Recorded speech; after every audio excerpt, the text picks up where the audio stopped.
Здравствуйте, вот нож очередной якутский готов. Покажу, вот сам не выпрыгнет. Ножны из цельного куска можжевельника, обтянуты кожей растительного дубления, без швов.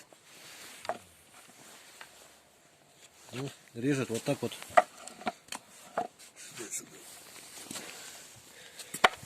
Вот рог лося.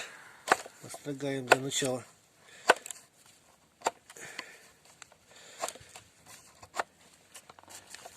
Примерно так.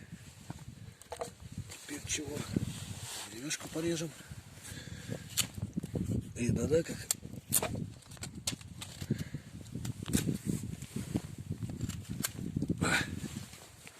Так.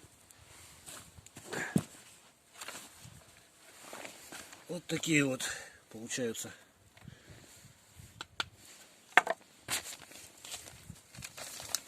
Стружки. Ну, вижу, тут видно, да, что он, то есть остроты он совсем ничего не потерял. 9 ХС, она везучий металл такой. Так, что еще хоть? А вот еще кусочек. Могу показать, как режет. Просто примерно так, чтобы видно было, да? Рез очень приятный. Всего доброго, до свидания.